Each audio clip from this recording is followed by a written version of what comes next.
என்னத்துக்கு அமல் செய்கிறேன் நாங்கள்? தொழுகிற தினத்துக்கு, நோம்பு பிடிச்சிற தினத்துக்கு, ஜக்காத் கொடுக்குற தினத்துக்கு, நல்ல குடும்ப வாழ்க்கை, என்னென்னலாம் அன்றைக்கு துணியால் சேவை எல்லாம் இதெல்லாம் என்னத்துக்கு? ஒரு சஹாபி அந்த கேள்வியை கேட்டான், ரசூலுல்லாஹ் ஃபஃபீமல் அமல், முடிவு செய்யப்பட்டு சும்மா ஈக்க வேண்டியதான், எப்படி இருந்தாலும் சொர்க்கம், இப்படி இருந்தால் ஏன் நான் அமல் செய்ய வேணும்? ஸல்லல்லாஹு அலைஹி வஸல்லம் அந்த நச்சின்னு ஒரு பதில் சொன்னாங்க. ஒரு ஃபித்னாவுக்கு அவர் தான் முன்னோடிண்டா, அதுக்கு பின்னால எவனெல்லாம் அதை செய்யறானோ அத்தனை பேருட பாவத்துக்கும் அவர் பங்குதாரியாக ஆகுவார். அத்தனை பேருட பாவத்திலிருந்து அவருக்கு ஒரு பங்கு போகும். பிஸ்மில்லாஹிர் ரஹ்மானிர் ரஹீம். அல்ஹம்துலில்லாஹி ரப்பில் ஆலமீன். வஸ்ஸலாத்து வஸ்ஸலாமு அலா நபிய்யினா முஹம்மத் வ ஆலிஹி வ ஸஹ்பிஹி வ மன் தபிஅஹும் பி இஹ்சானின் இலா யௌமித்தீன். அம்மா பஅத். வாராந்த வகுப்பு தொடரில் நாம் சையதுனா ஆதம் அலைஹிஸ்ஸலாம் அவர்களுடைய வரலாறு குறித்து, அதிலிருந்து நானும் நீங்களும் படிக்க வேண்டிய பாடங்கள் குறித்து பார்த்து கொண்டிருக்கிறோம். அந்த வகையில் இது 4வது வகுப்பு. சையதுனா ஆதம் அலைஹிஸ்ஸலாம் ஆரம்ப மனிதர். அல்லாஹு தஆலா தனது முபாரக்கான கரத்தினால் பூமியில் பலதரப்பட்ட இடங்களிலிருந்து எடுத்த மண்களின் மூலம் படைக்கப்பட்டு இப்லீஸின், அதாவது முழு மலக்குகளுக்கு முன்னாடியும் சுஜூது செய்யுமாறு அல்லாஹ் சொன்னான். இப்லீஸை தவிர மற்ற அனைவரும் சுஜூது செய்தனர். அவன் அன்றிலிருந்தே விரோதியாக ஆரம்பித்தான். அல்லாஹ் தஆலா ஹதரத் ஆதம் அலைஹிஸ்ஸலாமுடைய விழாவிலிருந்து ஹவ்வாவை படைக்கிறான். 2 பேரையும் சொர்க்கத்தில் நினைச்ச மாதிரி இன்பமாக வாழலாம் என்று ஒரு அனுமதி கொடுத்தான். குறிப்பிட்ட ஒரு மரத்தை நெருங்க வேண்டாம்.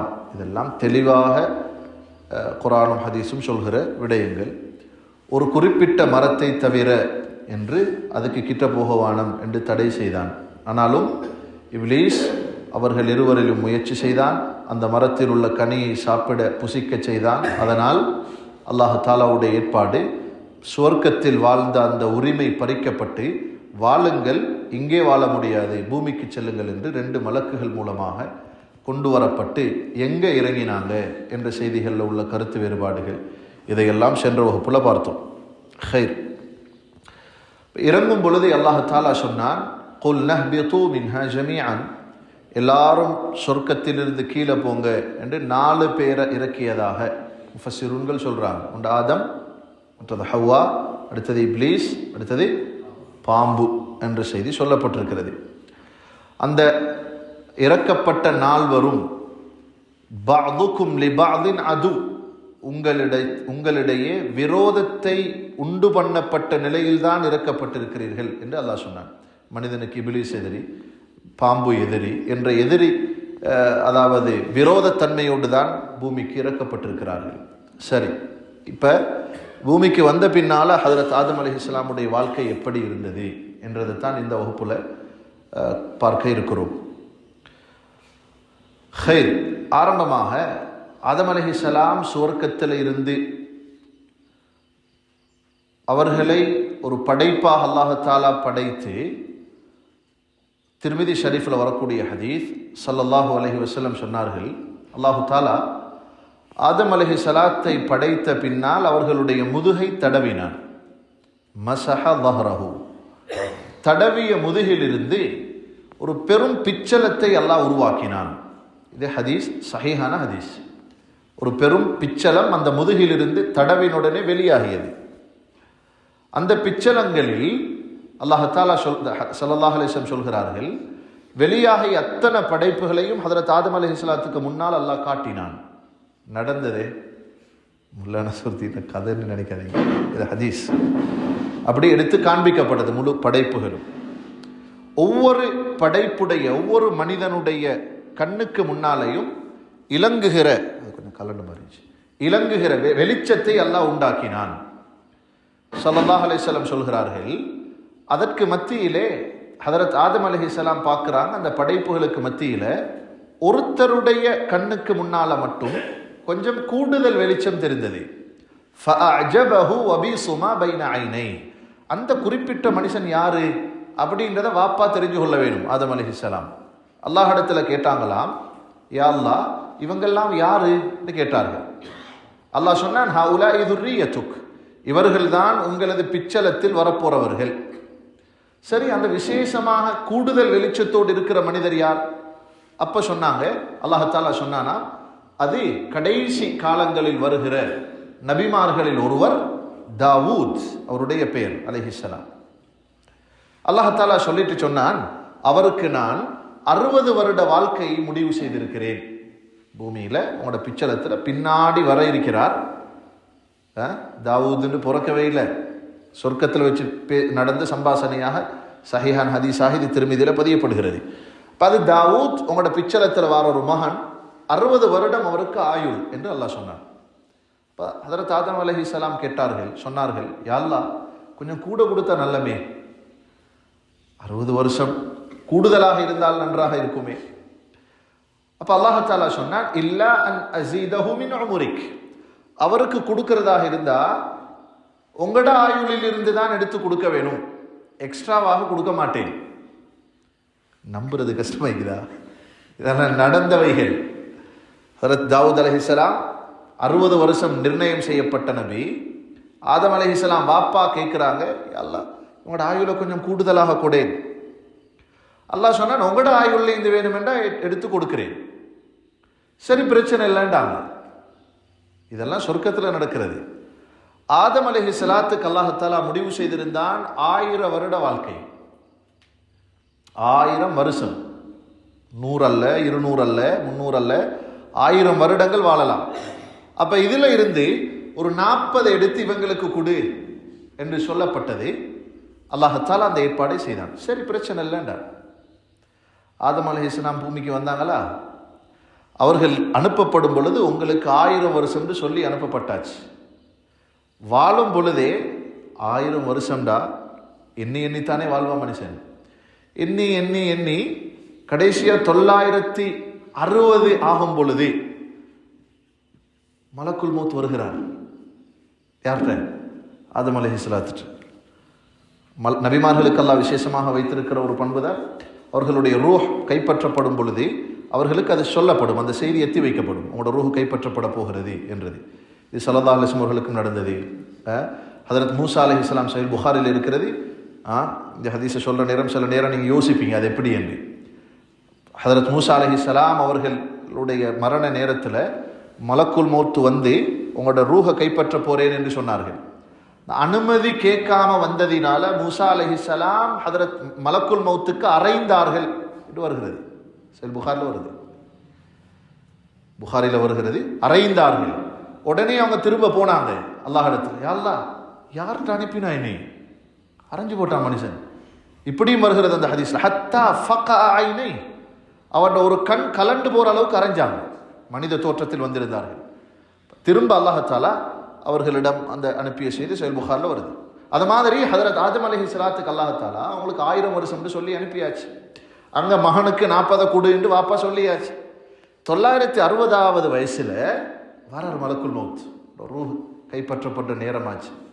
என்ன ரூஹா 40 வருஷம் மீக்க இன்னும் வாப்பா கொடுத்த தாவூத் அலைஹிஸ்ஸலாத்துக்கு. மலக்குல் மௌத் சொன்னார்கள், நீங்க கொடுத்தீங்களே, நான் கொடுத்தா சொன்னாங்க ஸல்லல்லாஹு அலைஹி வஸல்லம். இந்த ஹதீஸை சொல்லிட்டு ஃபஜஹத ஆதம் ஃபஜஹதத் துர்ரியத்து, அன்றைக்கு வாப்பா ஆதம் அலைஹிஸ்ஸலாம் கொடுத்ததை கொடுக்கலன்றாங்க, அதுக்கு பின்னால் அந்த பிச்சலமும் அதை பழகி கொண்டாங்க. ஒனசிய ஆதம் ஃபனசிய துர்ரியத்து, ஆதம் அலைஹிஸ்ஸலாம் மறந்திருந்தால் அந்த மறதி பின்னால மனுஷனுக்கு மறதி என்றொன்று ஆரம்பித்து விட்டது. அந்த ஹதீஸுடைய சஹீஹான ஹதீஸுடைய கடைசியில் வருது, ஃபமின் யௌமஇதின், அந்த நாளில் இருந்துதான் உமிரு பில் கிதாபதி வஷ்ஷுஹூத், எந்த கொடுக்கல் வாங்கலோ குடும்ப வாழ்க்கையோ எதுவா இருந்தாலும் எழுத்து முறையிலும் சாட்சியங்களும் அமைக்கப்பட வேண்டும் என்ற சட்டத்தை அல்லாஹ் நிறுவினார். இது முதலாவது இதுல என்ன விளங்குது? இதுல படிக்க வேண்டிய பாடம் என்னண்டா, ஆதம் அலைஹிஸ்ஸலாம் இந்த சம்பவத்துடைய தொடர் சொல்றேன், தொடர் பாடம் என்னண்டா, ஆதம் அலைஹிஸ்ஸலாம் சொர்க்கத்தில் இருக்கும் பொழுதே அவர்களது முதுகு தடவப்பட்டு கயாமத்து வரைக்கும் வரக்கூடிய அத்தனை பிச்சலங்களையும் வெளியாக்கி அல்லாஹ் ஒரே மைதானத்தில் என்ன செஞ்சான்? காட்டினான். இதுல எந்த ஆலிமும் மாத்து கருத்து இல்லை. உம்மத்துல யாரெல்லாம் முஹத்திஸோடு ஹதீஸோடு குர்ஆனோடு வரலாற்றோடு சம்பந்தப்பட்டவர்கள் இருக்கிறார்களோ எந்த ஒரு ஆலிமும் இந்த இடத்துல கருத்து வேறுபாடு கொள்ளலை. ஏன்? தெளிவான ஹதீஸ், தடவினார்கள், முதுகெலும்பிலிருந்து வரக்கூடிய அத்தனை பிச்சலத்தையும் அல்லாஹ்தாலா ஒரு இடத்துல வச்சு காட்டினான். அந்த இடத்துக்கு பேரு தான் என்னது? ஆலமுல் அர்வாஹ் என்று சொல்றது, ரூஹுகளின் உலகம். ரூஹாக காட்டினானா உடம்பாக காட்டினானா, இதுல கருத்து வேறுபாடு இருக்கு. நானும் நீங்க எல்லாரும் இருந்தோம், ஞாபகம் இல்லை, இருந்தோம். ஆலமுல் அர்வாஹ்ல ரூஹுகளாக மட்டும் இருந்தோமா? அந்த ரூஹுகளுக்கு ஏதாவது உடல் கொடுக்கப்பட்டதா அப்படின்னா சிலர் இதுக்கு பயன்படுத்துகிற இன்னும் ஒரு வார்த்தை இருக்கிறது, ஆலமு தர். தர்ன்றா எறும்பு, சின்ன எறும்பிக்குது, அந்த எறும்புக்கு தான் தர் என்றது. அணு என்ற கருத்தும் இருக்கிறது. இந்த எறும்பு, சிறிய எறும்பு, சின்ன சின்ன ஆக்கலா இந்த பெரிய உடம்ப நாங்கள் நேரத்தோட பார்த்தோம். சையத் புகாரியுடைய ஹதீஸ், ஆதம் அலைஹிஸ்ஸலாம் படைக்கப்படும் பொழுது எவ்வளவு உயரம்? 60 திராஅன், 60 முழம் உடையவர்களாக இருந்தார்கள். 60 முழம் உடையவர்களாக இருந்தார்கள். இப்போ அதுக்கு பின்னால மக்கள் குறைஞ்சி குறைஞ்சி குறைஞ்சி இன்றைக்கு 6, 5 பாயிண்ட் எல்லாம் வந்திக்குது. இன்ஷா அல்லாஹ் திரும்ப சொர்க்கத்துக்கு போற நேரம் எத்தனை வசரம்? 60 வசரத்துல தான் போகும். அதனால கட்டையா போடுறவங்க கவலைப்பட தேவையில்லை. இப்ப 60 முழ உயரத்துல படைக்கப்பட்ட ஆதம் அலைஹிஸ்ஸலாம், அவங்களுக்கு முன்னால காட்டப்பட்ட படைக்கோலம் இருக்குதே ஒரு எறும்புட சைஸுக்கு. 6 அடிக்கு முன்னால எறும்பு எவ்வளவு சிறுசா விளங்குது? 6 அடிக்கு முன்னால 60 அடி மனிதருக்கு முன்னால முழு படைக்க இருக்கிற அத்தனை பேரையும் அல்லாஹ் முன்னுக்கால நிப்பாட்டினான். நிப்பாட்டி அல்லாஹ் எங்களோட பேசினான். இதுக்கு தான் சொல்றது ஒப்பந்தம் எடுக்கப்பட்ட நேரம். அதுக்கு அரபியில அஹ்துல் மீசாக் என்று சொல்றது. அல்லாஹ் ஒரு ஏற்பாடு ஒன்று செஞ்சான். என்னென்றால் முழு பேரையும் கொண்டு வந்து, முஸ்லிமையும் பிறக்கவிருக்கிற முஸ்லிம்கள், காஃபிர்கள், யாரெல்லாம் வரவிருக்கிறாங்களோ மனிதன் என்ற தோற்றத்தில் அத்தனை பேரையும் கொண்டு வந்து குர்ஆன் சொல்லுது, வஇத் அஹத ரப்புக, உங்களுடைய ரப்பு அல்லாஹ் தஆலா, வைத் அஹத்னா மீசாகஹும், அவர்களிடமிருந்து ஒரு ஒப்பந்தத்தை நாம் எடுத்துக்கொண்டோம். எங்கே இருந்து? வைத் அஹத ரப்புக மின் பனி ஆதம மின் துஹூரிஹிம் துர்ரியத்தஹும், அவர்களுடைய ஹதரத் ஆதம் அலைஹிஸ்ஸலாமுடைய முதுகெலும்பில் இருந்து துர்ரியத்துகளை உண்டாக்கி, வ அஷ்ஹதஹும் அலா அன்ஃபுஸிஹிம், அவர்களை அவர்களுக்கே சாட்சியாளர்களாக ஆக்கி அல்லாஹ் ஒரு கேள்வி கேட்டான். அந்த ஒப்பந்தம் இதுதான், அலஸ்து பிரப்பிக்கும், நான் அல்லவா உங்களோட ரப்பு என்று கேட்டான் அல்லாஹ். எங்க எல்லாத்தையும் கேட்டானாம். குர்ஆன் சொல்லுது, நாங்கள் எல்லாரும் பதில் சொன்னோம், காலு பலா, ஏன் இல்லாமல், நீதான் ரப்பு, வேற யாரு? நீதான் ரப்பு, வேற யாரு என்று சொன்னோம். இப்ப நான் அல்லவா உங்களுடைய ரப்பு என்று அல்லாஹ் கேட்ட நேரத்தில் உலகத்துல பிறக்கவிருக்கிற, பிறந்து முடிந்து வாழ்ந்து மறைந்திருக்கிற அத்தனை பேரும் சொன்ன பதில் உண்டுதல். அல்லாஹ் சொன்னான், ஷஹித்னா அன் தகூலு யௌமல் கியாமத்தி இன்னா குன்னா அன் ஹாதா காஃபிலீன். இந்தா கியாமத்துடைய நாள் வந்த பின்னால எங்களுக்கு நீ ரப்புண்டு தெரியாதே என்று சொல்ல மாட்டீங்களே. ஹதரத் உமர் இப்னுல் கத்தாப் ரலியல்லாஹு அன்ஹு சொல்கிறார்கள், அபூ தாவூதுல ஹதீஸ் இருக்குது, இந்த ஆயத்துடைய தஃப்சீரை பற்றி ஸல்லல்லாஹு அலைஹி வஸல்லம் இடத்துல கேட்கப்பட்டுச்சான். இது என்ன, இந்த ஆயத்து என்ன சொல்லுது? ஸல்லல்லாஹு அலைஹி வஸல்லம் சொன்னார்கள், அல்லாஹ் தஆலா ஆதம் அலைஹிஸ்ஸலாத்தை படைச்சு முதுக தடவினான், வரவிருக்கிற அத்தனை பிச்சனங்களையும் வெளியேற்றினான். அவர்களிடம் அல்லாஹ் கேட்டான், நான் தானே உங்களோட ரப்பு ஓ என்று எல்லாரும் ஒத்துக்கொண்டார்கள். அந்த நேரத்திலேயே அல்லாஹ்க்கு தெரியும் இதுல எத்தனை பேர் சொல்லிட்டு போய் அங்க மாற்றம் செய்ய போறான். இது கேட்கப்படுறது சொர்க்கத்துல. பூமிக்கு இறங்கி வந்த பின்னால அந்த வார்த்தையை கொடுத்த ஒப்பந்தத்தை திரும்ப சொல்வதுதான் லா இலாஹ இல்லல்லாஹ் என்று சொல்லி இஸ்லாத்துக்கு வர. ஒரு முஃமின், ஒரு மனிதன் ஈமான் என்று சொல்றது, ஈமான் என்று சொல்றோம் நம்பிக்கை. ஈமான், ஈமான்டா என்ன? ஈமான் என்றது 3 பார்ட், சொல், செயல், அங்கீகாரம்.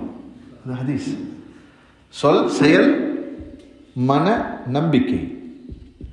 அது இதுக்கு சொல்றது என்னன்னா, இக்ராரும் பில் லிசான், நாவினால் உச்சரித்து சொல்ல வேண்டும். அமலும் பில் அர்கான், உறுப்புகளால் செயல்படுத்த வேண்டும். தஸ்தீக்கும் பில் ஜினான், கல்பால் நம்ப வேண்டும். வெறுமனே வார்த்தையில லா இலாஹ இல்லல்லாஹ் என்று சொல்றார், அவரை மூமின் என்று சொல்ல மாட்டோம். லா இலாஹ இல்லல்லாஹ் என்று வாய் சொல்றது போல எது நம்ப வேணும்? அதுதானே ஈமான். அப்ப அசல்ல ஒருத்தர் களிமாவே அவருடைய வாழ்க்கையில் 60 வருஷம் வாழ்ந்துக்கிறார், களிமா சொன்னதே இல்லை, ஒரு வக்து தொழுதும் இல்லை, அவருடைய மனசுல அல்லாஹ் தான் ரப்புன்ற நம்பிக்கை மட்டும் இருந்துச்சு. அவர் மூமினா காஃபிரா? மூமின். அதுக்காக அப்படி ஈக்கோணும் என்றதல்ல. மனசுல உள்ள நம்பிக்கை தான் மிக முக்கியம். அல்லாஹ் தான் ரப், அவனை தவிர வேற கடவுள் இல்லை, ஓரிரை கொள்கை என்றது அதான். இப்போ இந்த லேசான விஷயத்தை சரியாக நாங்கள் சொல்ல வேண்டியவங்களுக்கு சொன்னால் அவங்க அவங்களோட உடுப்போட, அவங்களோட இடத்தோட, அவங்களோட இடங்களில் இருந்து கொண்டு என்ன செய்யலாம்? ஒரு முஸ்லீமாக இருக்கிறதுக்கு அடையாளங்கள் அவசியம் அல்ல, வெளி அடையாளங்கள் அது அவசியம் இல்லை. மனசில் அவர் கலிமாவோ ரப்பு ஒருவன் தான், அல்லாஹ் ஒருவன் தான் என்ற அந்த ஒப்பந்தத்தோட வாரவாராக இருந்தால் அவர் மூமின் தான். வாங்க விஷயத்துக்கு, அல்லாஹால எடுத்த ஒப்பந்தம் என்னென்றா, நான் தானே உங்களோட ரப்பு அங்கே நம்பினோம். அந்த நம்பிக்கையை உலகத்தில் அல்லாஹ் நடைமுறைக்கு எப்படி ஏற்படுத்திக்கிறான்டா, ஒருத்தர் இஸ்லாத்துக்கு வரணுமாக இருந்தால் அந்த நம்பிக்கையை வெளியில சொல்ல வேண்டும். லா இலாஹ இல்லல்லாஹ் சொல்லேலும், லா இலாஹ இல்லல்லாஹ் என்று சொல்லேலும். வணக்கத்துக்கு தகுதியானவன், ரப்பாக இருக்க பொருத்தமானவன், தகுதியானவன் அவன் மட்டும்தான் என்று சொல்றோம். இங்க சொல்ற நேரத்தில் அங்க சொல்லியாச்சு தானே, எங்க சொன்னோம் நாங்கள் எல்லாரும் அங்க சொன்னது உறுதி, யாருமே அதுக்கு மாத்து கருத்தை சொல்லலை. அங்க சொன்னது மட்டும் போதுமானா போதாது, இங்க சொல்ல வேணும். அதை ஏன் அங்க அல்லாஹ் இருந்தான், இங்கால ஆலமுல் தர்ரில் மஹ்லூக்குகள் படைப்புகள் எல்லாம் இருந்துச்சு. வேற யாரும் மூணாவது கடன் ஒன்று இல்லை, மனைவி இல்லை, தொழில் ஒன்று இல்லை, எதுவும் இல்லை. வெறுமனே அல்லாவும் மஹ்லூக்குகளும் இருந்தான். நான் தானே உங்களோட ரப், ஓ நீ தான் ரப். அல்லாஹ் சொன்னா நான் உங்களை ஒரு பூமிக்கு அனுப்ப போறேன், நீங்க சொன்னது சரியா பிழையா, உண்மையா பொய்யான்னு செக் பண்ண போறேன் என்றுதான் இந்த உலக வாழ்க்கை. அதுல மனிதன் அவனது சொல்லால், செயலால், நம்பிக்கையால் எந்த அளவுக்கு உறுதியோடு வாழ்கிறானோ அந்த அளவுக்கு அவனை ஈமான்தாரி என்று சொல்கிறோம். அது சொல், செயல், அங்கீகாரம், இதுதான் முழு மார்க்கமும் முழு தீனுமாக நமக்கு அடையாளப்படுத்தப்பட்டிருக்குது. இந்த உலக வாழ்க்கை என்பது அங்க சொன்ன அந்த ஒப்பந்தத்துடைய சோதனை கூட. ஹைர், அதை பக்கத்தை வைங்க. அது அப்படியே இப்போ சம்பவம் தானே. ஹதரத் உமர் இப்னுல் கத்தாப் ரலியல்லாஹு அன்ஹு சொல்றாங்க, நான் அல்லாஹ்வுடைய தூதர் ஸல்லல்லாஹு அலைஹி வஸல்லம் கேட்டேன், யா ரசூலல்லாஹ், அந்த அல்லாஹ் ஒப்பந்தத்தை எடுத்தான் என்றா என்ன? அப்பதான் ஹதரத் ஸல்லல்லாஹு அலைஹி வஸல்லம் சொன்னார்கள், அல்லாஹ் இப்படி கேள்வி கேட்டான், எல்லாரும் ஓ நீதான் ரப்புன்னு பதில் சொன்னோம். உலக வாழ்க்கைக்கு அனுப்பினான், உலக வாழ்க்கைக்கு அனுப்புற நேரத்திலேயே சிலரை சொர்க்கவாதியாகவும் சிலரை நரகவாதியாகவும் முடிவு செய்து விட்டான். இப்ப நாங்க இங்க இருக்கிறோமே, நாங்கள் சொர்க்கவாசியா நரகவாசியான்னு முடிவு செய்யப்பட்டுருச்சா, இல்லாட்டி பெண்டிங்ல இருக்குதா? என்ன பார்த்து முடிவு செய்யறேன் என்ன சொல்லுங்களேன். முடிவு செய்யப்பட்டாச்சு. சொர்க்கமா நரகமாண்டு அப்பயே முடிவு செய்யப்பட்டாச்சு. இப்போ ஒரு கேள்வி வருமா இல்லையா? என்ன கேள்வி வரும்? அப்ப என்னத்துக்கு அமல் செய்யறேன்? நாங்க தொழுகிறது தினத்துக்கு, நோம்பு பிடிச்சிற தினத்துக்கு, ஜகாத் கொடுக்குற தினத்துக்கு, நல்ல குடும்ப வாழ்க்கை, என்னென்னலாம் அன்றைக்கு துணியால சேவை எல்லாம், இதெல்லாம் என்னத்துக்கு? ஒரு சஹாபி அந்த கேள்வியை கேட்டான், யா ரசூலல்லாஹ் ஃபஃபீமல் அமல், முடிவு செய்யப்பட்டு சும்மா இருக்க வேண்டியதான், எப்படி இருந்தாலும் சொர்க்கம், இப்படி இருந்தாலும் ஏன் நாங்கள் அமல் செய்ய வேணும்? ஸல்லல்லாஹு அலைஹி வஸல்லம் அந்த நச்சின்னு ஒரு பதில் சொன்னாங்க, குல்லுன் முயஸ்ஸருன் லிமா குலிக லஹு. சொன்னார்கள், சொர்க்கம் நரகம் என்றது அல்லாஹ்வுடைய முடிவுல இருக்குது. உலக வாழ்க்கையில சொர்க்கம் என்று முடிவு செய்யப்பட்ட ஒருவன், அவனும் நான் என்றா சொர்க்கவாசிதான் என்ற மனோநிலைமையோட தான் சொர்க்கத்துக்குள்ள போவான். அப்படியா இருந்தா சொர்க்கவாதிக்கு என்னென்ன அமல்கள் செயல்கள் எல்லாம் அவன் செய்ய வேணுமோ, ஒரு சொர்க்கவாதியாக இருக்கிறவன் செய்ய வேணுமோ, அந்த அமல்களை செய்வதற்கு அல்லாஹ் அவனுக்கு இலகுபடுத்தி கொடுப்பான். ஏன் அமல்டா? அந்த அமலின் மூலமாக சொர்க்கம் அல்ல, அந்த அமல் அவனது சொர்க்கம், அவன் சொர்க்கவாசி என்றதை அடையாளப்படுத்துகிற உண்டு என்று சொன்னார்கள். அதுக்கு அமல் செய்யாமிக்கலாமா? இல்லாது. அந்த அடையாளத்தோட இல்லாது. ஒரு சொர்க்கவாதியாக அல்லாஹ் முடிவு செய்திருப்பவன் உலகத்தில் அந்த அடையாளத்தோடு தான் இருப்பான். அல்லாஹ் அதற்கு மாற்றமாக அல்லாஹ் பாதுகாக்க வேண்டும். நரகவாதி என்று முடிவு செய்யப்பட்டவன் அந்த பாக்கியங்களை அற்றிருப்பான். இந்த அடையாளத்தை வச்சு ஒரு மனிதன் சொர்க்கம் போற நேரமே நான்டா சொர்க்கத்துக்கு தகுதியானவன் தான், ஏன் அவன் சொன்ன மாதிரி எல்லாம் செஞ்சிக்கிறேனே என்ற உணர்வோடு போவான். நரகவாதியாக இருப்பவன் நான் நரகத்துக்கு தகுதியானவன் தான் என்ற உணர்வோடு போவான். சுருக்கமாக சொல்றேன்டா, யார் யார் எதுக்காக படைக்கப்பட்டிருக்கிறார்களோ அந்த வழியை நோக்கி அவர்கள் இலகுபடுத்தப்பட்டிருக்கிறார்கள் என்று சொன்னார்கள். இதோட சஹாபாக்கள் போதுமாய் கொண்டார்கள். நாங்களும் போதுமாய் கொள்ள வேணும். சில நேரம் அது போதாத மாதிரிக்கும், அது என்னது என்று அது போதும். அது என்ன சொல்கிறாங்கண்டா, அமால்கள் சாலிஹான் அமல்களுக்கு ஒரு மனிதன் தௌஃபீக் கிடைக்கிறது, அதை செய்கிறதுக்குரிய சந்தர்ப்பம் கிடைக்கிறது. உண்மையிலே அல்லாஹ் என்ன சொர்க்கவாசியாக ஆக்கிட்டான் என்ற திருப்தியோடு வாழ்வதற்கான ஒரு வழி. கதிர் சார்ந்த இறை நம்பிக்கை சார்ந்த விஷயம். அப்போ அனுபவப்பட்டாச்சு. சையதுனா ஆதம் அலைஹிஸ்ஸலாம் அவர்களை அல்லாஹாலா இப்படி முதுகை தடவி முழு படைப்புகளை வெளியேற்றி ஒரு ஒப்பந்தத்தை எடுத்துட்டு இப்போ பூமிக்கு அனுப்புகிறாங்க. பூமிக்கு வந்த ஆதம் அலைஹிஸ்ஸலாம் எப்படி வந்தாங்கன்றதை சொன்னோம்.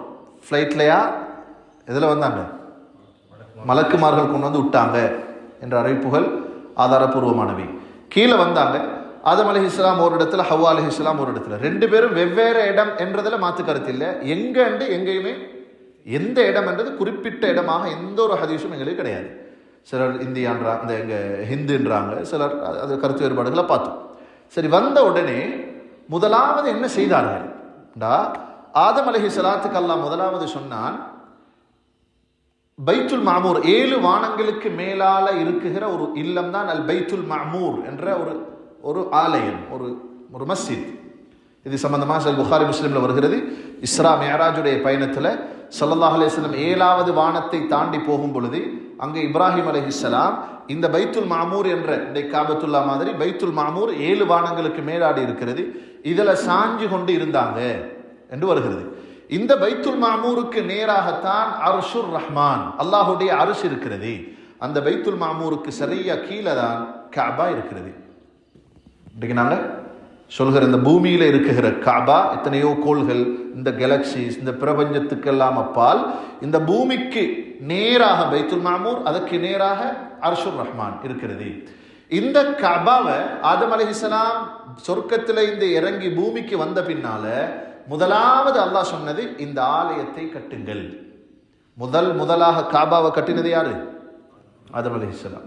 இப்ராஹிம் அலைஹிஸ்ஸலாம் புனர் நிர்மாணம் செய்தார்கள். இப்ராஹிமுல் கவாயித மினல் பைத் இஸ்மாயில், குர்ஆன் சொல்லுது, இப்ராஹிமும் இஸ்மாயிலும் அலைஹிஸ்ஸலாம் 2 பேரும் அதனுடைய தூண்களை எழுப்பினார்கள். அசில்ல முதலாக கஅபா கட்டப்பட்டது ஆதம் அலைஹிஸ்ஸலாத்தின் மூலமாக. அல்லாஹ் தஆலா ஆதம் அலைஹிஸ்ஸலாம் அதை கட்டும் பொழுது என்னென்ன அசைவுகளை எல்லாம் உண்டாக்கினார்களோ அதை கற்ற நேரம் அப்படியே சுத்தி கட்டினாங்க. அதுக்கு தவாஃப் வச்சாங்க. என்னென்னலாம் அங்கே நடந்துச்சோ அத்தனையும் அல்லாஹ் தஆலா அமலாக இபாதத்தாக கபூல் செய்தான். அதுக்கு பின்னால் இப்ராஹிம் அலைஹிஸ்ஸலாம் கட்டுகிறார்கள். அந்த குடும்பம் செய்த தியாகத்தையும் அமலாக கியாமத்து வரைக்கும் அப்படியே நடந்ததை ஒரு நாடகம் மாதிரி, ஒரு பிக்சர் ஒரு வீடியோ மாதிரி திரும்ப திரும்ப போட்டு பார்க்க நாடினான். அதை ஹஜ் என்ற வணக்கமாக அறிமுகம் செய்தான். அது வேறு செய்தி. ஹைர், முதலாவது செஞ்சது காபாவை கட்டினாங்க. 2வது எதை சாப்பிட்டார்கள்? இதில் இப்னு அப்பாஸ் ரலியல்லாஹு அன்ஹுமா சொல்கிறார்கள். இதில் எல்லாம் சஹீஹான எங்களுக்கு ஸல்லல்லாஹு அலைஹி வஸல்லம் சொன்ன ஹதீஸ்கள் கிடையாது, சஹாபாக்கள் சொன்ன செய்திகள் இருக்கிறது. ஹதரத் அப்துல்லாஹ் இப்னு அப்பாஸ் ரலியல்லாஹு அன்ஹுமா சொல்றாங்க, முதலாக ஹதரத் ஆதம் அலைஹிஸ்ஸலாம் அவர்களுக்கு கொடுக்கப்பட்ட சாப்பாடு ஜிப்ரீல் அலைஹிஸ்ஸலாத்தின் மூலம் சொர்க்கத்திலிருந்து 7 ஹின்தான்றது கோதுமை மணிகளை அல்லாஹ் கொண்டு வந்து கொடுத்தான். 7 கோதுமை மணிகளை ஜிப்ரீல் அலைஹிஸ்ஸலாத்தின் மூலம் அல்லாஹ் அனுப்பினான். அந்த செய்தி இப்னு அப்பாஸ் ரலியல்லாஹு சொல்றாங்க. அதை அவர்கள் கேட்டாங்க, இது என்ன செய்ய? தூவி விடுங்க என்றார்கள். தூவி விட்டார்கள். அதுதான் கோதுமையாக மாறி வந்தது. சொர்க்கத்தில் தடுக்கப்பட்ட மரமும் அந்த கோதுமை தான் என்ற கருத்துகளும் இருக்கிறது. சரி, எதை உடுத்தார்கள் உடுப்பாக என்றால், அல்லாஹ் தஆலா அவர்களை இறக்கும் பொழுதே ஆடுகளுடைய ஏற்பாடை செய்து வைத்திருந்தான் பூமியில. அதுல செம்மறி ஆட்டுடைய கம்பளி போர்வையை தான், கம்பளி அதனுடைய முடிகளை தான் ஆடையாக முதலாக ஹதரத் ஆதம் அலைஹிஸ்ஸலாம் பயன்படுத்தினார்கள். என் குர்ஆன் என்ன சொல்லுது? அங்கே ஆடை என்ன செஞ்சாச்சு? உடுப்பை கலட்டினார். உடுப்பு கலட்டப்பட்டது. அங்கிருந்து அவங்க வரும் பொழுது போட்டிருந்தது சொர்க்கத்துடைய இலைகள். இது குர்ஆன் சொல்லுது, சொர்க்கத்துடைய அந்த மரங்களின் இலைகளை தான் அவர்கள் உடுத்தி கொண்டார்கள். அப்ப அதோடு தான் வருகிறார்கள். இந்த முதலாக உடுத்திய உடுப்பு அது. இந்த 3ஐயும் இப்னு அப்பாஸ் ரலியல்லாஹு அன்ஹு சொல்கிறார்கள். இது உண்மையிலே அதாவது ஸல்லல்லாஹு அலைஹி வஸல்லம் இடமிருந்து கேட்ட செய்தியாக இருந்தால் அதை நாங்கள் 100க்கு 100 நம்பித்தானாக வேணும். அல்லது பின்னாடி வந்தவர்கள் அவங்களோட பேரை வச்சு சொல்லியிருப்பாங்களா, அல்லாஹு ஆலம், அதுவும் தெரியாது. ஆனால் இப்னு அப்பாஸ் ரலியல்லாஹு அன்ஹு சொன்னதான அறிவிப்பை இப்னு கஸீர் ரஹிமஹுல்லாஹ் அழகான அறிவிப்பாளர் வரிசையோடு பதிவு செய்திருக்கிறார்கள். ஹைர், பூமியிலே வரும் பொழுது இப்ப ஹவ்வாவுக்கும் ஆதம் அலைஹிஸ்ஸலாம் அவர்களுக்கும் இடையில் அல்லாஹ் தஆலா ரெண்டு பேரையும் ஒன்று சேர்த்தான். அப்ப இங்க விளங்குது, ஆதம் அலைஹிஸ்ஸலாம் முதலாவது காபாவை கட்டினாங்கண்டா அவங்க இறங்கின இடம் எங்க அப்படின்னு நாங்க சொல்றோம். ஆனா வேற இடத்துல இறங்கி அங்க போய் என்ன செய்ய கேள்வி கட்டி கேள்வி இப்படித்தானே. ஆனாலும் ஆதம் ஹவ்வா கணவன் மனைவி கிடையில் அல்லாஹாலா அவங்க ரெண்டு பேரை சந்திக்க வச்ச இடம் முஸ்தலிஃபா என்பது பிரபல்யமான வரலாற்று குறிப்பு. முஸ்தலிஃபா இருக்குது. முஸ்தலிஃபாவுக்கு இன்னொரு பேர் இருக்குது ஜமன். முஸ்தலிஃபாவுக்கு இன்னொரு பேர் தான் ஜமன். ஜமன்டா ஒன்றிணைந்த இடம் என்பது கருத்து. ஆதம் அலைஹிஸ்ஸலாமும் ஹவ்வா அலைஹிஸ்ஸலாமும் சேர்ந்த சந்திச்சு கொண்ட இடம். அவங்க வேற இடத்தில் இருக்கப்பட்டார்கள், இவர்கள் வேற இடத்தில் இருக்கப்பட்டார்கள். ரெண்டு பேரும் சந்தித்து கொண்ட இடம் இதுதான் என்று வருகிறது. இவங்க ரெண்டு பேரும் குடும்ப வாழ்க்கையை ஆரம்பிக்கிறார்கள். அல்லாஹ் தாலா சொர்க்கத்தில் இந்த ரெண்டு பேருக்கும் புள்ளை ஏற்படுத்தினானா இல்லை என்றதான் பெரும்பாலான உலமாக்களோட கருத்து. கீழே பூமிக்கு வந்த பின்னால இந்த ரெண்டு பேரும் கணவன் மனைவியாக இல்லறம் நடத்த ஆரம்பித்து வாழ்கிறார்கள். வாழும் பொழுது அல்லாஹ் தாலா எப்படி குழந்தை பாக்கியத்தை கொடுத்தான்டா ஒவ்வொரு சூழ்லையும் ரெண்டு புள்ளை அப்படின்னா கிடைச்சது எல்லாமே ரெண்டு ரெண்டு ரெட்ட பிள்ளையாகத்தான் கிடைச்சது. இப்ப அதுல ஒரு ஒரு சூழ்ன்றது என்ன, ஒரு கரு ஒரு தடவை உம்மாட வயிற்றுல தரிக்கிற அந்த குழந்தை ரெட்ட பிள்ளையா தான் தரிச்சோம். அதுல ஒரு புள்ள ஆண், அடுத்த புள்ள பெண். இப்படி பல சூழ்களில் குழந்தைகள் பிறந்தது. எனக்கு தானே ஒரு சூழ்ல ரெண்டு புள்ள தான் பிறக்கும், ஒரு ஆம்பளை புள்ள ஒரு பொம்பளை புள்ள. இன்னும் ஒரு சூழ் அடுத்த தடவை பிறக்கும் பொழுது அங்கேயும் ஒரு ஆண் ஒரு பெண் இப்படி பிறக்கும். அங்க ஒரு ஆண் ஒரு பெண் இப்படி பிறக்கும். இப்ப என்ன அல்லாஹ்வுடைய சட்டம் இருந்ததுன்னா ஒரே சூழ்ல பிறக்கிற நானாவும் தங்கச்சியும் கல்யாணம் முடிச்சேலாம். இவங்களுக்கு பொண்ணு தேடணுமே, மாப்பிள்ளை தேடணுமே, எங்க தேடுற? அதுக்கு தான் இது எப்படி வந்தது அந்த ஆரம்பம். ஆதம் அலைஹிஸ்ஸலாம் ஹவ்வா அலைஹிஸ்ஸலாத்துக்கு முதலாவது சூழ்ல ஒரு ஆம்பளை பிள்ளையும் ஒரு பொம்பளை பிள்ளையும் பிறந்தா இவங்களுக்குள்ளேயே கல்யாணம் முடிச்சு கொள்ளலாம். என்ன செய்யணும், அடுத்த சூழ்ல இருக்கிற பொம்பளை பிள்ளைய இந்த முதல் சூழ்ல உள்ள ஆம்பளை பிள்ளையும், இந்த சூழ்ல இருக்கிற பொம்பளை பிள்ளை அடுத்த சூழ்ல உள்ள ஆம்பளை பிள்ளையும் முடிச்ச வேணும். இதுதான் அல்லாஹ்வுடைய சட்டம். தானே ஒரே சூழ்ல வந்த ஆம்பளை பிள்ளை அடுத்த சூளுடைய பெண்ணையும், இந்த சூழ் எங்கட பாசையில சொல்லண்டா தாத்தாங்க தான், ஆனா ஒரே சூழ்ல உள்ளவங்க அல்ல. இது குறித்து இந்த இப்படித்தான் அல்லாஹ்வுடைய சட்டம் இருக்குது. இந்த நேரத்தில் மூத்த மகண்ட பேரு தான் காபீல். திரும்பவும் சொல்றேனே, நான் சொல்ற முழுக்க இன்ஷா அல்லாஹ் தேடி பார்த்த வகையில் நிச்சயம் மிகவும் சஹீஹான ஏற்கத்தகுந்த செய்திகளை மட்டும்தான் நீங்க சொல்றோம். நிறைய இது குறித்த விஷயங்கள் இருக்குது, அதுகளை விட்டுட்டு போவோம். காபீல் என்றவர் இவரோட ஒரு பொம்பளை புள்ள பிறந்தது ஒரு சூழ்ல. ரெண்டாவது சூழ்ல ஹாபீல் அவருடைய பேரு. இந்த சூழ்ல ஒரு பொம்பளை புள்ள பிறந்துச்சு. சரி, நான் என்ன செய்யணும், காபீல் இந்த தங்கச்சியையும் ஹாபீல் இந்த தாத்தாவையும் முடிக்கணும். ஹாபீலுக்கு இவ யாரு, தாத்தா தங்கச்சா? தாத்தா. காபீல் தங்கச்சி முடிச்சோம். என்ன நடந்துச்சுண்டா, இந்த ஹாபீலோட பிறந்த பொம்பளை பிள்ளைக்குதே இவன் மிச்சம் அழகான ஒரு புள்ள, ஒரு அழகி. இப்ப காபீல்ட சூழ்ல பிறந்த இல்ல இப்படி காபீல்ட சூழ்ல பிறந்ததுதான் அழகி. காபீலோட பிறந்த தாத்தாக்காரி அழகான பெண். சரியா இருந்து அவ முடிச்சிக்க வேணும் ஹாபீல் தான். காபீல் நானாக்கு அதை விட்டு கொடுக்க விருப்பம் இல்லை. ஏண்ட தம்பி என்னோட உள்ள ஒரே சூழ்ல பிறந்த தங்கச்சி ஏண்ட சூழ்ல பிறந்த அந்த அழகான பெண்ணை முடிச்சுவாளா? அதை எப்படி விடுறது நான்? ஒரு கோவம். இந்த சம்பவத்தெல்லாம் குர்ஆன்ல பேசுறாங்க. சூரத்துல் மாயிதால வத்லு அலைஹிம் நபஅ இப்னை ஆதம பில் ஹக். ஆதம் அலைஹிஸ்ஸலாமுடைய காபீல் ஹாபீல் என்ற இரு மகன்களுடைய சரித்திரத்தையும் நபியே அவர்களுக்கு சொல்லி காட்டுங்கள். வத்லு அலைஹிம் நபஅ இப்னை ஆதம பில் ஹக். என்ன நடந்தது? இப்ப காபீல் வந்து கேட்டார் ஆதம் அலைஹிஸ்ஸலாத்துடைய வாப்பாட்ட, வாப்பா என்னோட பிறந்த தங்கச்சிய எனக்கே முடிச்சுட்டாங்களே, இந்த விஷயத்துல மட்டும் ஒரு மாத்து கருத்து, எனக்கு முடிச்சுட்டாங்க, தம்பிக்கு அவனோட பிறந்ததை முடிச்சு கொடுங்க, எங்களுக்கு மட்டும் அது ஒரு மாத்தம் உண்டு செய்யுங்களே என்று சொன்னார். பாப்பா சொன்னார், இயலாது, சட்டம் என்னதான், உன்னோட பிறந்தது தம்பிக்கு, தம்பியோட பிறந்தது உனக்கு, அப்படித்தான் வரும். அவரை ஏற்றுக்கொள்ளலை.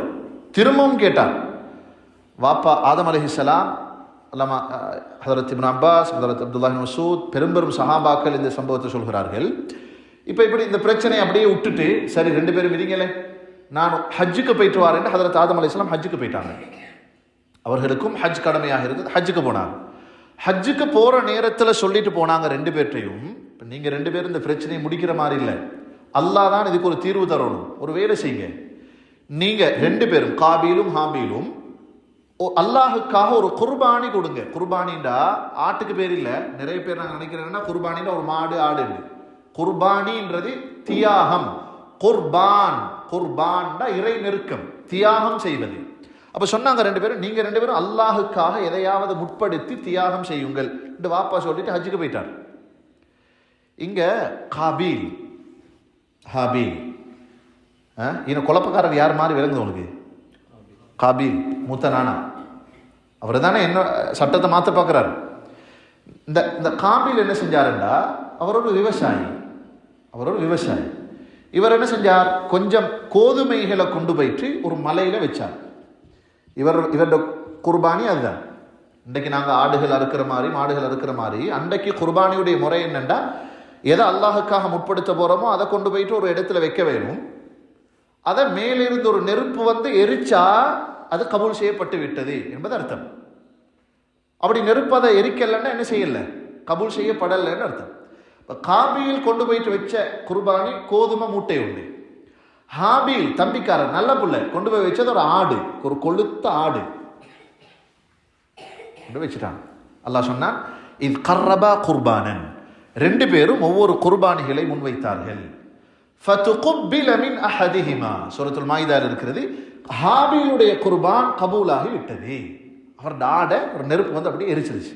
துகுப்பில மின் அஹதிஹிமா வலம் யுதகப்பல் மினல் ஆஹர், இவர் கொண்டு போய் வச்ச கோதுமை மாவு அது கபூல் செய்யப்படல், அப்படியே இங்கிது. பாப்பா வந்துட்டார், ஹஜ்ஜெல்லாம் முடிச்சுட்டு. செய்தி சொல்லப்பட்டுருச்சு. எப்படிக்கும் காபீலுக்கு நானாக்காரன் அவன்ட எனக்கு சரிண்டா, எந்த தங்கச்சி எனக்கு அதுவும் கிடைச்சல, என் குர்பானியும் கபூலாகல. இவனுக்கு ஆத்திரம் வந்துருச்சு, கோபம் வந்துருச்சு. கால், இப்பதான் நானா எங்கேருந்து ஆரம்பிச்சது இது, பொண்ணு பார்க்கறதுல இருந்து அது பொறாமையாகி பிரச்சனையாகி எந்த அளவுக்கு வந்துட்டுண்டா, இந்த பாரு, கால லஅக்துலன்னக், நானா சொன்னார் தம்பிட்ட, உன்னை கொல்லுவேன் பாரு, லஅக்துலன்னக். தம்பிக்காரர் அவர் நல்லவர், அவர் சொன்னார், லஇன் பஸத்த இலைய யதக லிதக்துலனி, நீ என்ன கொல்றதுக்கு எவ்வளவு திட்டம் தீட்டினாலும், லஇன் பஸத்த யதைய லிதக்துலனி மா அன பிபாஸத்தின் யதிய இலைக லிஅக்துலக், நான் உன்னை கொல்றதுக்கு எந்த முயற்சியும் செய்ய மாட்டேன். அவர் நல்ல பண்பாடாக நடந்து கொண்டார். நீ என்ன கொல்றண்டா கொல்லு, நான் இந்த கொலை என்ற பாவத்தை எல்லாம் செய்ய மாட்டேன். சரி, இப்படி நடக்குதா? இந்த 2 பேரும் என்ன செஞ்சாங்கண்டா, இந்த 2 பேர்ல முக்கியமாக இந்த ஹாபீல் தம்பி தான் ஈக்கிற ஆடுகள் எல்லாம் மேய்க்க போவார். ஒரு நாள் இப்போ வாப்பா ஹஜ்ஜெல்லாம் முடிச்சுட்டு வந்தாச்சு, இந்த பிரச்சனை இப்போ இப்படியே என்ன மீக்குது, கொல்லுவேன் பாருன்றெல்லாம் சொல்லியாச்சு. இப்போ நானா தம்பிக்காரர் ஆடு மேய்க்க போயிட்டார். போய் ஒரு நாள் வர லேட் ஆகுது, தாமதமாகுது. வாப்பா சொன்னார் காபீல், ஆதம் அலைஹிஸ்ஸலாம் சொன்னார் காபீல்கிட்ட, தம்பி வரல, போய் பார்த்துட்டு வா என்று. இவர் போனால் தம்பிக்கிறார். இவர் நோக்கம் கொல்ல வேணும். 3 அறிவிப்புகள் இருக்கிறது. ஒன்று, கையில் இருந்த ஒரு இரும்பால தலையில் அடித்து ஹாபீலை கொலை செய்தார் நாணக்காரர். இன்னொரு அறிவிப்பு இருக்கிறது, ஒரு கல்லெடுத்து அடித்து கொலை செய்தார். 3வது ஒரு அறிவிப்பு இருக்கிறது, கழுத்தை நெருக்கி கொலை, ஏதோ என்ன செஞ்சார், கொலை செஞ்சார். மான பிபாசத்தின் எது இலைகளை அக்துலக், அது அப்படியே சொல்றார். இன்னி அதுக்கு மேல உரீது அன் தபு அபி இஸ்மி வ இஸ்மிக், இந்த தம்பிக்காரர் சொன்னார், நீ என்ன கொண்டுட்டாயண்டா, நீ செஞ்ச பாவம் வேற, என்ன கொண்ட பாவம் வேற, எதுவும் ஒன்று சும்மா விடாது பாவம் என்று சொல்லி அச்சமூட்டி எச்சரிக்கை செய்தார். இதுல பாருங்க, இந்த ஹாபீல் வந்து கொல்ற எண்ணம் அவருக்கு, நீ என்ன கொண்டா நானும் பார்க்கிறேன் ஒரு பார்வை, இப்படி சொல்லல தானே, இப்படி சொல்லல தானே. சரி, புகாரில ஹதீஸ் வருகிறது, இதா தவாஜஹல் முஸ்லிமானி பிசைஃபைஹிமா, 2 முஸ்லிம்கள் பார்வனுக்கு செய்வன் வேலை என்றார், அவர் பார்வனுக்கு செய்வன் வேலை என்றார். 2 பேரும் வாள் எடுத்துட்டு வந்துட்டாங்க. பொல்லட உன்ன மண்டையை பொழப்பேன்னு வந்துட்டார். அவரும் வாரார், இவரும் வாரார். சொன்னாங்க ஸல்லல்லாஹு அலைஹி வஸல்லம், இந்த 2 பேரும் சண்டைக்கு வந்து கொல்ற சண்டை, வாள் எடுத்துட்டு கன் எடுத்துட்டு கோடாலி எடுத்துட்டு மம்பட்டி எடுத்துட்டு பொல்ல எடுத்துட்டு ஒன்ன போட போறேன் வந்தா ஃபல் காத்திலு வல் மக்தூலு ஃபின்னார். கொலை ஒன்று நடந்துருச்சு. கொலை செய்தவனும் நரகத்துக்கு தான் போவான், கொலை செய்யப்பட்டவனும் நரகத்துக்கு தான் போவான். சஹாபாக்கள் கேட்டாங்க, யா ரசூலல்லாஹ், கொண்டவன் சரி செஞ்ச குத்தத்துக்கு நரகத்துக்கு போறான், கொல்லப்பட்டவன்? சொன்னாங்க, இன்னஹு கான ஹரீஸன் அலா கத்லி சாஹிபிஹி. இவன் முந்திட்டான், இல்லாட்டி அவன்ட நோக்கம் என்னதான் இந்த இவனை கொல்றது. கொலையுடைய எண்ணம் இருக்குதே, கொலை செய்ய வேண்டும் என்ற எண்ணத்தோடு பிறரால் தான் கொல்லப்பட்டாலும் கொலை செய்த குற்றம் கிடைக்கும். மிக பயங்கரமான பெரும்பாவங்கள் 3.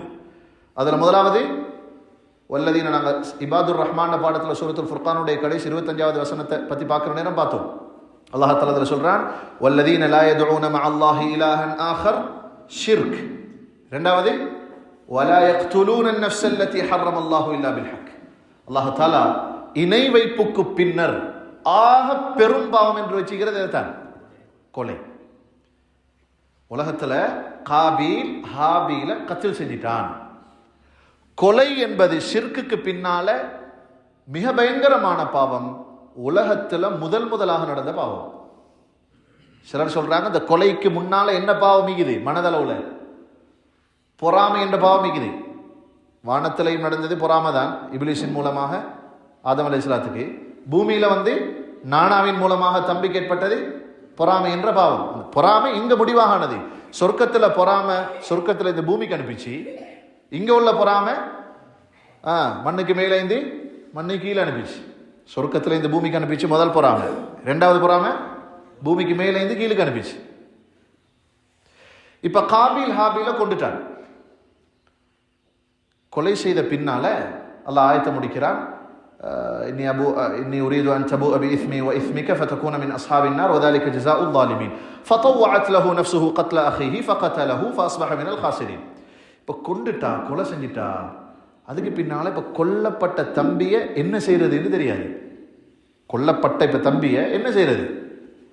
சில உலமாக்கள் சொல்றாங்க, கொல்லப்பட்ட பின்னால அந்த தம்பி என்ன செய்யறன்னு தெரியாதனால வாப்பா சொன்னா, நீ வேண்டியதை செஞ்சுக்கோ. இவன் முதுகுல தூக்கி கொண்டு சுத்தினான். 1 வருடமாக முதுகுல தான் தம்பி தின்றண்டாலும் போறண்டாலும் பணத்தை தூக்கி கொண்டு சுத்தினார். என்னண்டா இப்ப எங்களுக்கு தெரியும், மௌத்தமான என்ன செய்யணும், அடக்கணும், எங்களுக்கு தெரியும். அந்த அறிவு அண்டைக்கல்ல, நீ அப்படி யோசிச்சா இதுவும் தெரியாதாண்டி. அது இப்ப எங்களுக்கு இப்படி ஒன்று சொல்ல பட்டிக்கல்லாட்டி ஒவ்வொருத்தர் ஐடியா ஒரு மாறிக்கும். நாங்க யோசிப்போம், என் உமாவை கொண்டு போயிட்டு மண்ணில் புதைச்சிடாதா, நான் என் உமாவுக்கு நல்ல பெட்டியெல்லாம் போட்டு மம்மி மாறி செஞ்சு வச்சுக்கொள்ள போறேன் நினைச்சுவோம். அண்டைக்கு அந்த அறிவு இருக்காதனால அவர் தோலை தூக்கிட்டு சுத்தினார். சில அறிவிப்புகள் இருக்குது 100 வருஷமாக சுத்தினார். அப்படி இருக்கிற நேரத்தில் அல்லாஹ் தஆலா அந்த காபீலுக்கு கொலை செய்த காபீல், இவர் தான் உலகத்தில் முதலாவது கொலை செஞ்சவன். ஹதீஸ்ல வருகிறது, சஹீஹான ஹதீஸ், எந்த உலகத்துல யாரு கொலை செஞ்சாலும், சஹீஹான ஹதீஸ் புகாரிலும் வருது, யாரு கொலை செய்தாலும் அந்த கொலையின் ஒரு பங்கின் குற்றம் யாருக்கு போய் சேரும்? பாவங்களை, சமூக சீர்கேடுகளை ஆரம்பிச்சு வைக்கிறதுல பயங்கரம் தான் இது. நல்லா இருந்த ஊரு ஒரு ஃபித்னாவுக்கு அவர் தான் முன்னோடிண்டா, அதுக்கு பின்னால எவனெல்லாம் அதை செய்யறானோ அத்தனை பேருட பாவத்துக்கும் அவர் பங்குதாரியாக ஆகுவார். அத்தனை பேருட பாவத்துல இந்த அவருக்கு ஒரு பங்கு போகும், ஷேயா போகும். சொன்னாங்க ஸல்லல்லாஹு. உலகத்துல எந்த கொலை நடந்தாலும் அநியாயமாக அத்தனை கொலைக்கும் காபீலுக்கு ஒரு பங்கு போய் சேரும். இப்ப தூக்கிட்டு சுத்துறார். அல்லாஹ் தஆலா சொன்னான், ஃபபஅஸ அல்லாஹு குராபன் யப்ஹஸு ஃபில் அர்த். பூமிக்கு 2 காகத்தை அல்லாஹ் அனுப்பினான். மக்களுடைய கருத்துப்படி மனிதனுக்கு பின்னால பறவை இனமாக உலகத்திற்கு முதல் அறிமுகமானது காகம்தான். குர்ஆனுடைய இந்த கருத்துப்படி குர்ஆன்ல அல்லாஹ் தஆலா 9 பிராணிகளை பத்தி பேசியிருக்கிறான். 9 பிராணி. அதுல மிக முக்கியமாக முதலாக பேசப்பட்டது குராப். ஃபபஅஸ அல்லாஹு குராபன், 2 காகத்தை அல்லாஹ் அனுப்பினான். அந்த காகம் ஒன்று நானா, ஒன்று தம்பி. நானா காகம் தம்பி காகத்தை கொன்றுச்சு. அல்ல அப்படி செய்ய வச்சான். கொண்டதுக்கு பின்னால் அந்த காகம் என்ன செஞ்சுச்சான், சரியான புத்தி கூர்மை உள்ளது காகம். இந்த சின்ன புத்தகத்தில் படிச்சவங்க தண்ணி இல்லாததுக்கு கல்லை போட்டு தண்ணி வர வச்சு, இது இன்றைக்கு இந்த சாதாரண வீடியோக்களையும் பார்க்குறோம் நாங்கள். அது செய்தது சரியான புத்தி உள்ளது. அப்போ அல்லாஹ் தஆலா 2 காகத்தையும் அனுப்பினான்.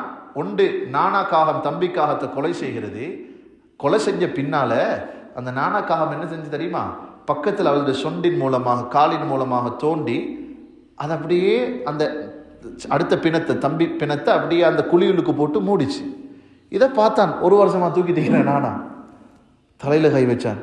فبعث الله غرابا يبحث في الارض ليريه كيف يواري سوءة اخيه قال அப்பதான் சொன்னானாம் காபீல், யா வைலதா, நாசமா போக, அஅஜஸ்து அன் அகூன மிஸ்ல ஹாதல் குராப், இந்த காத்துக்கிற புத்தி கூட எனக்கு இல்லையா. அல்லாஹ் சொல்றான் இது, அஅஜஸ்து அன் அகூன மிஸ்ல ஹாதல் குராப் ஃபஉவாரி சௌஅத அகி, தம்பிட ஜனாசாவை பணத்தை இவ்வளோ நாளும் தூக்கிட்டு சுத்துறேனே. ஃபஉவாரிய சௌஅத அகினா, என்ற சகோதரருடைய இந்த இந்த இந்த பிணத்தை புதைக்கிறதுக்கு கூட எனக்கு தெரியாத முட்டாளாகவா நான் சுத்தினேன். அல்லாஹ் சொன்னான், பெரும் கை செய்தப்பட்டான் அந்த நேரத்தில் காபீல் கொலையின் காரணமாக. அதுக்கு பிறகுதான் அடக்குதல் என்ற ஒரு முறை அன்றே அறிமுகமானது. ஹைர், இதுவரைக்கும் இதுக்கு பின்னால ஹதரத் ஆதம் அலைஹிஸ்ஸலாம் அவர்களுக்கு கிடைத்த அடுத்த குழந்தைகள், அது சம்பந்தமான விஷயங்கள் இன்ஷா அல்லாஹ் அடுத்த பகுதியில் பாடத்தில் பார்ப்போம். சொல்லுமா, சுப்ஹானக்கல்லாஹும்ம வபிஹம்திக, நஷ்ஹது அன் லா இலாஹா இல்லா அன்த, நஸ்தக்ஃபிருக.